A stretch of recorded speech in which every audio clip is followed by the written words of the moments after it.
Onko niistä hyötyä? No on niistä loppupeleissä, sit jaksaa seuraavalla kerralla vähän enemmän. Yli puolelta. Onko parkour voima vai tekniikka-laji? 50-50.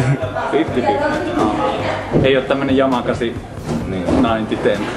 Enemmän varmaan, että monilla voi olla niinku voimaa tähän lajiin, mutta sitten tekniikassa menee tosi kauan tai sit toisinpäin. Tekniikat oppii nopeasti, mutta voimaa sitten pitää olla. Onko sulla jotain vapaata sanaa tähän? Terkkui? Punnertakaa paljon. Okei, 1 000 000 täyteen. Niin. Okay. Onko sulla jotain työalla jotain erityistä liikettä nyt? No, mä oon tässä jo aika monta viikkoa hionut mankia, että se hiljalleen pitenee, mutta vielä on vähän työstämistä. Mikä siinä on vaikeeta sitten? No ehkä just se pituus, että kyllä mä jos on sen pienen espelin pääsen, mutta sitten esimerkiksi tommonen, jos vähänkin pitempi, niin sit se helposti tulee siihen päälle. Millä tavalla sä lähestyt sitten tätä ongelmaa, niin kun, että on joku liike, mitä sä et saa tehtyä, niin miten sä lähdet treenaamaan semmoista? No, siinä vaan tarvii just sitä semmoista pitkäpintaisuutta, että jaksaa treenata sitä, että ei se muuten mene, mitä vaan tekee. Onko sä miettinyt sellaisia tilanteita, missä parkour voisi pelastaa sun hengen? Oletko joskus leikitellyt ajatuksilla? No, vähintään niissä tilanteissa, kun meinaa kaatua jossain tai on jo portaissa vähän käynytkin silleen, että parkour-kengät pelastaa. Joo. Just, että se on tavallaan myös sitä, että se niinku valmistaa semmoisiin yllättäviin tilanteisiin, että aina on joku, millä voi pelastaa. Että jos meinaa kaatua tai jos pitää päästä nopeasti johonkin, niin se on semmoista tavallaan, se vaikuttaa myös ihan tavalliseen arkeen, että joskus niinku voi vaan lähteä juokseen portaita ylös jossakin, ettei odota sitä hissiä, että se tulee sinne ylös. Onko sulla jotain työalla, mitä sä yöstät jotain liikettä? No ei, mulla on ainoa tavoite, että pysyisin yhteydellä kuin on nytkin. Onko mitään kehitystavoitteita? No, että olisi paremmin niinku kestävyys. Joo. Että jaksaisi juosta pitempään silleen. No, mä vaan pompin yleensä ja toivon, että jotain edistystä tapahtuu. Millaista on hyvä parkour sun mielestä? Ja mitä videoista katselua. Mä en oikein osaa se sanoa. Tosi hyvä tekniikka silleen sulavasti liikkuu ja sitten jos on vaikka tosi korkeat seinäjuokset on hienoja, just sellaiset. Niinku yleisesti vaan hyvä tekniikka ja hyvä voima. Onko sulla jotain terkkuja, vapaita sanaa? Äitille terkkuja. Suomen parkour-skenelle onko jotain? No ei. Ei mitään? No ei. Parin vuoden päähän. Mitä sä osaat silloin? Enemmän sitä foldia sulla. Vähän kehitystä. Pompuissa semmoissa. Miten sä ajattelit treenata, että sä saavutat sen? Kova reeniä vaan. Millaista se kova reeni on? Kova reeni. Kova reeni. Kauan ja täysin. Käynyt sillä tavalla koskaan, että sä teet vaan niinku yhtä liikettä? Jotain, jos on niinku joku rata vaikka? No kyllä mä just se ei mennä onnistua joku radassa, mitä on kokeillut. Kyllä sitä sitten hirkkaan niin kauan, että se varmasti menee. Näin. Aika ärsyttää. Suomen parkour-skenelle jotain terveisiä. Vapaa sana. Treeni. Treenatkaa kovaa. Sano se. Treenatkaa kovaa. Sinne niin. Okei. Talvella on enemmän. Mitä? Talvella on enemmän. Joo. Hei, sä lähetä terveisiä. Treenatkaa talvellakin. Niin, treenatkaa talvella. Okei. Kiitoksia. Sun mielestä hyvä parkour?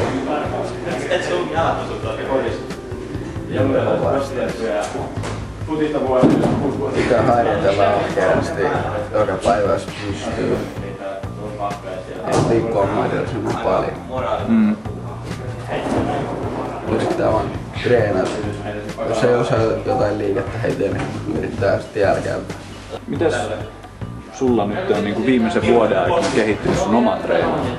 Siis yllättävän hyvä, että viime vuonna oli harkinnassa tälle duunia, että täällä on niinku kavereita nyt, että niiden kautta tutustuu eri ihmisiin. Ja sitten saa niiden kautta opetusta, että mä en osaa tiettyä asiaa, mutta se toinen kaveri osaa sellaista opettaa sen. Siitä niinku näytin se kehitys eteenpäin. että mulla on niinku lähtenyt, voisi sanoa, että tosi roimasti se kasvu ylöspäin. Tai aikaisemmin niinku, mä tiesin varikoirista, että mä oon harrastanut sitä niinku oikein aktiivisesti. Niin mä oon niinku alkanut harrastaa sitä toistaan aktiivisesti. Ensinnäkin joku vuosi sitten mä tavallaan tajusin oikeasti sen, kuinka tärkeää toi voimatreeni on. Ja tavallaan kuinka niinku semmonen niinku, tavallaan saumaton osa se on parkouria. Ja sitten siitä rupesi tekee. Ja sitten samalla se kehittyi siinä, niin samalla myös se oma voima kehittyy. Tai se treenaaminen kehittyy, alkaa treenata niinku paremmin ja paremmin, että tavallaan tiedät paremmat liikkeet, mistä on oikeasti hyötyä, ettei vaan tehnyt punneruksia ja vatsoja.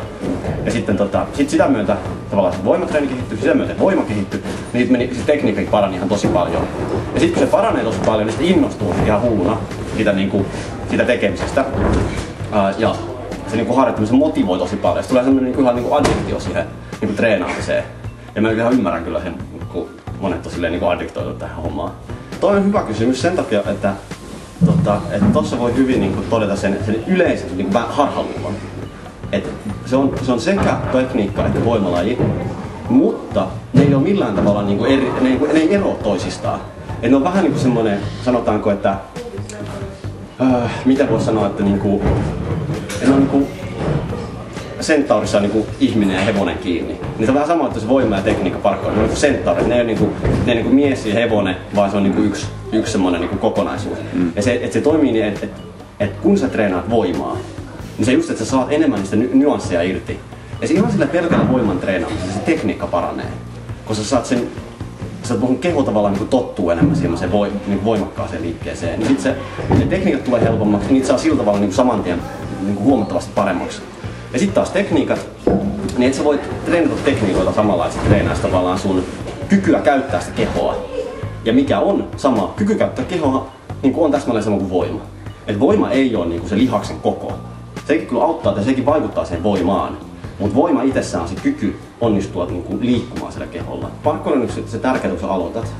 On tärkeää just se, että sä saat sen kehon niin vahvaksi ja kestämään sen liikkeen. Et jos on täysin tottumaton mihinkään liikkeisiin tai äkillisiin ja uusiin nivelkulmiin ja muihin, niin se on tavallaan vaarallista se aloittaminen. Kaikkein pahimmat on loukkaantumista yleensä tapahtuisi aloittelijoille. Tilastoja tästä on nähnyt, mutta kuitenkin. Niin se ensimmäisenä pitää se voima saada aikaiseksi. Mutta sun tarvitsee sinänsä osata vielä mitään. Että se on se kaikki voidaan aloittaa niin silleen niin just sitä sun tasolta. Ja tavallaan lähteä kiihdyttämään siitä niin liikkeelle. Jos se voima tekee oikein, niin se kehittyy tosi nopeasti. Varsinkin aloittelijoille pohjaan se kehittyy vieläkin nopeammin. Ja sitten oikeastaan, kun sulla on voimaa, niin kaikki tekniikat tulee oikeastaan, että ei sen sinänsä tarvitse osata mitään. Kunhan sulla on vaan semmoinen, yksi mikä pitää osata, on vähän silleen tajuta omat rajat. Ymmärtää sen tavallaan se realismi se, että mikä on mahdollista ja mikä ei. Niin sen ymmärtäminen on aina oikeastaan mitä tarvitsee. Kaikkein tärkeintä on se, että sä tulet semmoisella avoimella asenteella. Et unohdat silleen, että tää on extreme laji. Tää ei ole mikään extreme laji. Tässä ei yritetä minkään hirveän hurjiin juttuihin. Ja se on tuommoiset ennakkoluotukset tavallaan, että on cool ja siistiä, että mennään kovaa. Jätät ne taustalle, koska se saattaa olla, että me treenataan vaikka tasapainoa, ollaan paikalla koko tunti joskus.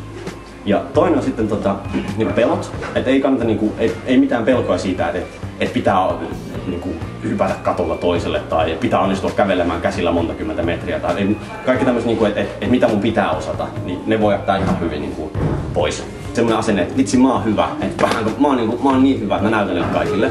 Koska parkkour on semmoinen laji, että ei tässä testata kukaan parempi. Ja se, että väistämättä jokainen on jossain asiassa hyvä ja ehkä jopa maailman paras, koska näitä on niin laaja alue. Vaan sen asenne, että mä haluan olla paras, niin se kannattaa jättää pois. Että semmoinen asenne on hyvä, että mä haluan olla hyvä, mä haluan parantua, mä haluan parempi tai mä haluan kehittyä, se on hyvä. Mutta semmoinen, että mä haluan paras tai vielä semmoinen, että mä oon paras, niin semmoista ehdottomasti pois. Ja niistä tulee vaan semmoista huonoa karmaa. Niin mä tulen sille avoimesti, että hei, mä tulin tänne pomppimaan, että voinko mä tulla mukaan. Semmoinen asenteella tulee. Ja eikä siinä avoimella mielellä semmoinen pelotta ja järkipäässä totta kai. Että semmoinen uhkarohkeus kannattaa jättää kanssa kotiin. Se ei ole silleen, se ei kuulu tähän lajiin. Yes. Kiitoksia haastattelusta. Akku loppuu. Yes.